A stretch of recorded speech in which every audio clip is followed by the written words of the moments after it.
have here, you see it, another 2007 S550 W221 chassis.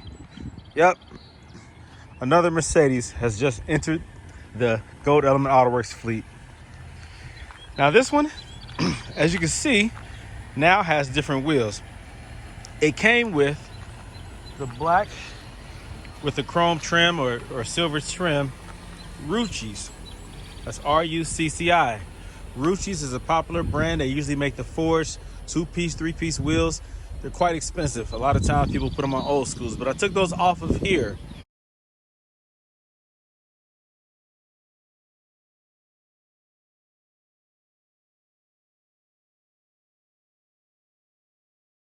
Those were 20-inch stagger that you saw. I took those off because they are damaged. They're not balanced. They cause excessive shaking when driving above 60 miles per hour. So I quickly took those off because what will that do to the car eventually? Not only is it an uncomfortable ride, but you're also damaging the wheel bearings and other parts of the suspension by leaving those on there. The car is not designed to be shaken violently at any speed, actually. But at highway speeds, when everything has to work seamlessly, yeah, that's the word I'm looking for, seamlessly. Everything has to work smooth without issue. You don't want a whole lot of vibrating. And that's oftentimes what happens when you put aftermarket wheels on cars because of several reasons. But in this case, it was because the low profile tires, they were too small for such a heavy car. They were a 35 series, which is okay sometimes. In this case, when you have a 20, you could put a 40 series, you could put a 45 series. Seldom do you want to do a 35 series unless you have, a wider tire. In this case, it was a narrow tire. It was a 255, 35, 20 all the way around on staggered wheels on the 4Matic. So that's incorrect as well because the overall diameter will be wrong.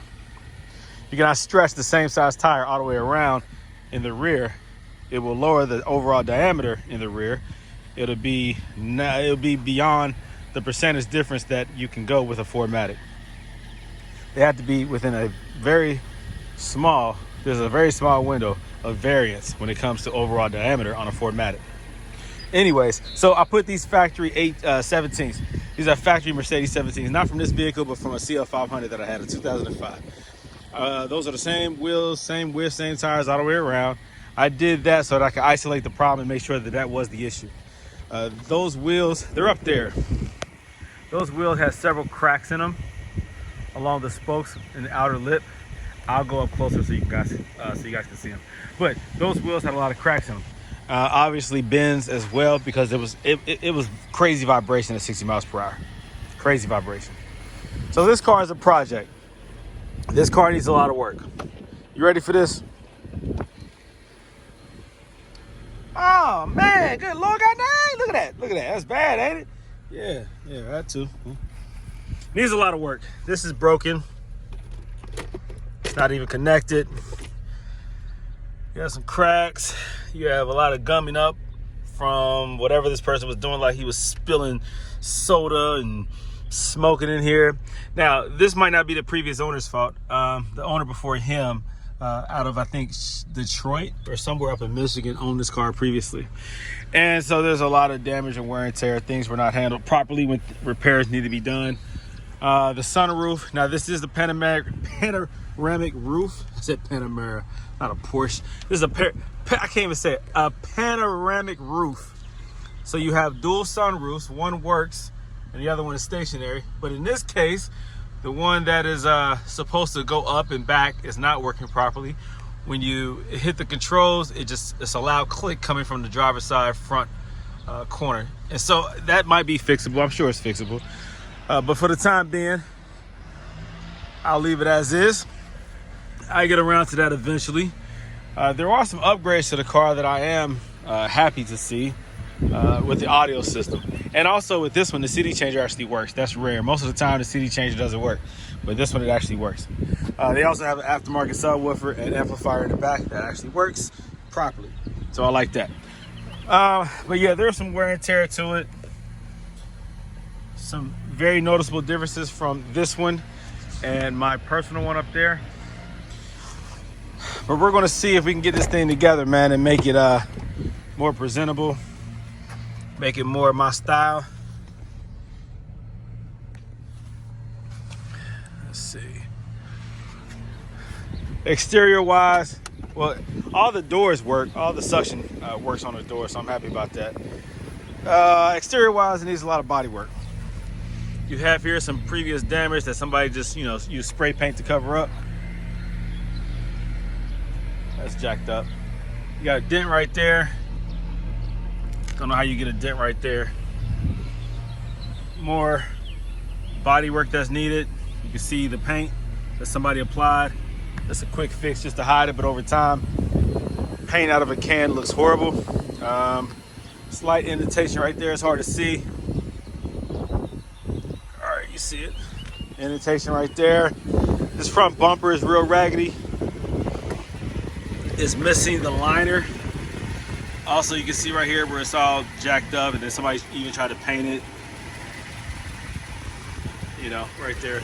You can see it right there. It's all chewed up. You can see right here where the fender is bent. So likely we had a failure maybe of the front not coilover, but the AMG strut might have failed, and it might have dropped, and it tore this up, and it bent the fender when the wheel turned. That looks like that's what happened. This side right here is missing the liner. Well, the liner's chewed up, so likely whatever happened on the other side also caused something to happen over here. They went with LED fog lighting, but it was not done the best way. This thing is a cheap aftermarket edition, and it's filled with water.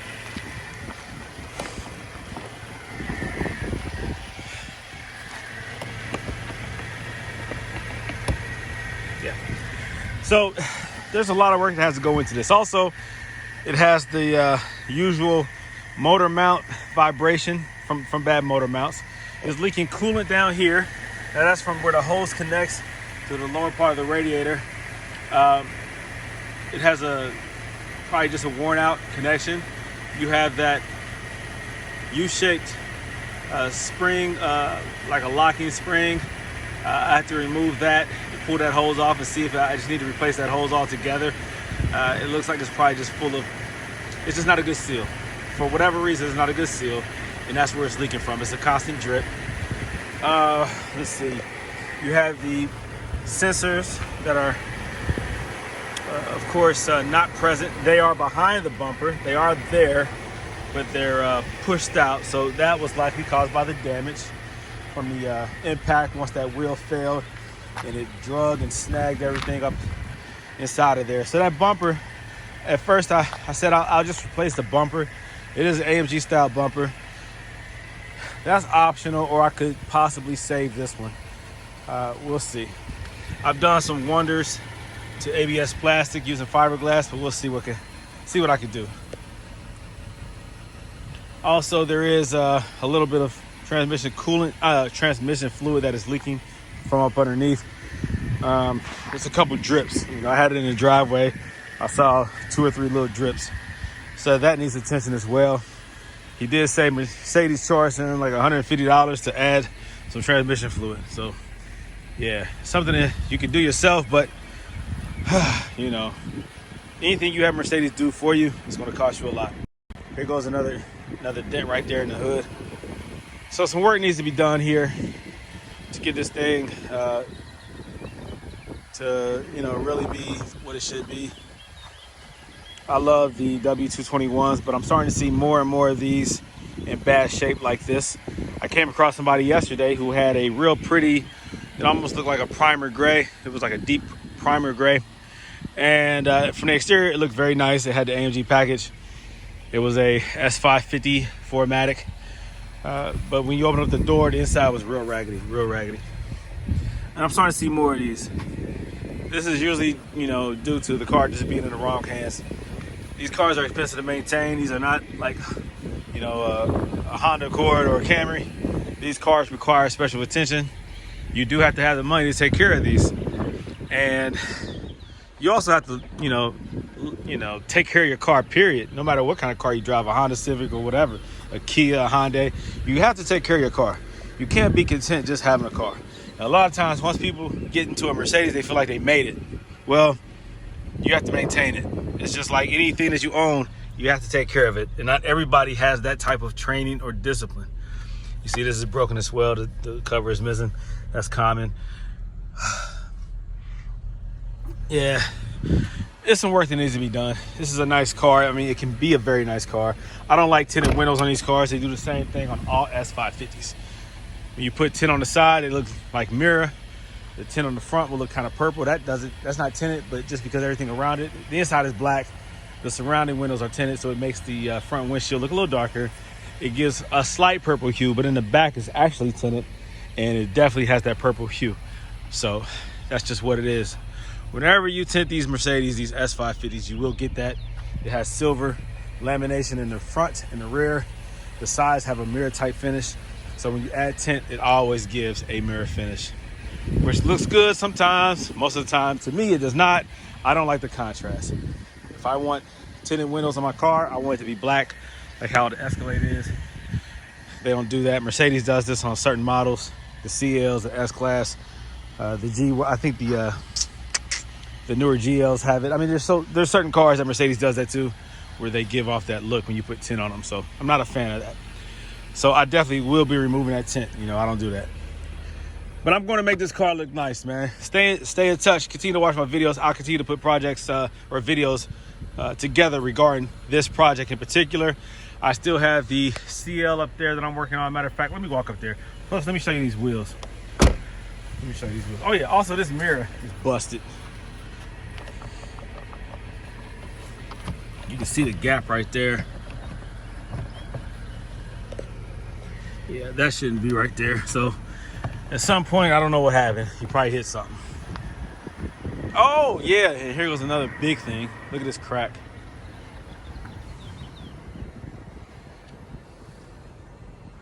Yeah. All right, let's see what's going on here.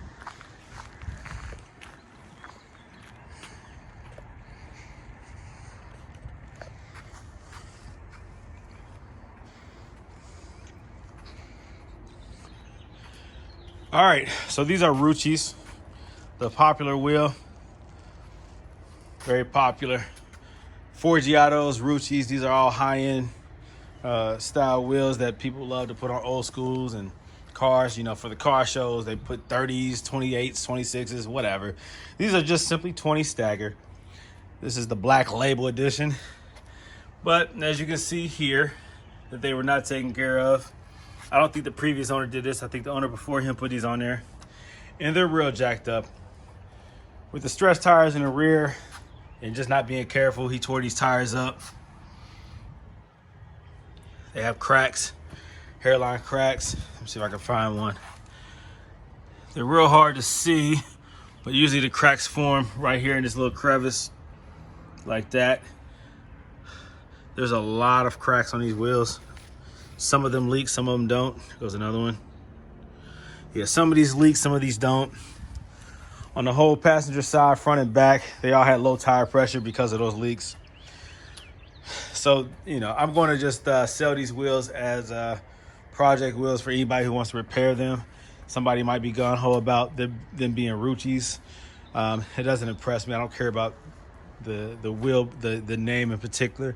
That's like those who just like Jordans because they're Jordans, but I think most Michael Jordan gym shoes are ugly as crap. But some are nice, but not all of them. So just because they have a name on them does not mean that they are a desirable wheel. You know, but each his own, you know, each to his own. Whatever. Everybody likes what they like. I do love a 5-star pattern, especially a concave like this one, stagger set. You know, if these weren't cracked, I'd do something with them. I'm going to, you know, run this past a couple people though first to see if I should, you know, just get rid of them or if it's something that I should keep. I don't like black with a silver trim like that. I prefer either all black gloss wheel or I like a all silver wheel and sometimes chrome. So I don't like this combination. I prefer a different color combination. I'm sure this looks good on the right car, but it's just not for me. So yeah, the rear are staggered 20 by 10 and the front is I think 20 by 9. So it's a nice setup, maybe 8.5. I think 9. I think 20 by 9 in the front. You see here I'm still making progress with my CL550. It's looking good. I'm just taking my time, man. The weather keeps changing. Now it's cold today. It was warm yesterday. The weather is just doing what it's doing. So I'm not in a big rush. I'm getting it together. It's just now spring, so I'm getting it together. So here you go, man. New project, like I said. See, what is this? The S550 07, just like the one that I have here. Just like this one. The big differences between this one and mine, cosmetically, I mean, not the obvious how much better shape mine is, but the big difference is the AMG package. That includes the front rear bumpers and the side skirts. It does have tan interior, very clean interior. I take, very good care of my vehicles. Can't see really through this glass, but it's very clean. Interior is very clean. I keep it that way. Keep it that way. All right. Anyways, also this one does not have night vision, but that one does, so that's pretty cool. Night vision is pretty dope. And this one has the wood grain steering wheel. Mine does not. So just a couple little features. Plus, I do love black on black better, but that peanut butter interior is very pretty on mine. So this one needs a lot of work. Like I said, stay in touch, man. Continue to watch my videos and see the progress that I make with this one. I'll get this one to a point where either I'll decide to keep it or I'll sell it. I've even considered making this one very personalized and modified and customized to suit my needs and sell the crispy one for top dollar. I considered it. Of course, I'll remove the 22-inch wheels. Those Concept 1 22-inch staggered wheels are very nice. Those will not go with the car. Instead, I'll put a OEM Mercedes wheel on there. Call it a day. We'll see. We'll see. I could, do some crazy things with this one. I'm considering it. But I have to make sure that it's mechanically sound. Make sure that the engine and the transmission is solid. Because if those things are not, then there's no reason for me to hold on to this one and get rid of the one that is in perfect condition. So we'll see. Time will tell. I'll go through it thoroughly, and as I find things, I'll show you what I find. We'll find them together. How about that? So please continue to like, share, subscribe, comment. Please continue to follow my page. Please continue to share my content and help others also learn more about how they can maintain their Mercedes. Also, a lot of projects and ideas, a lot of customization. That's what I do. Go to my website, www.autoworks.com. If you're looking at coilover suspension swaps, let me know. I can help, I can provide, I can even do the service for you. I'll continue to add products to the page. So check me out on there. Also, I have Afterpay. For those who do not have the money on hand or do not want to pay the full amount or the full price for my parts, I also have Afterpay as an option to make payment. So please consider that as well. Afterpay breaks up your monthly, breaks up the full amount into monthly payments. I think 4 payments at a time. So you pay your first payment up front, I believe, and then your next one is due in 30 days. So that gives you an option on how to, to be able to purchase the item without coming out of pocket full price. Those coilovers average around $1,300. So that, that's a good way of being able to get access to those parts. So consider that. So for the time being, I'll talk to you guys later. I'll be in touch. Thank you for all your love and support. Go to Autoworks. I'm out.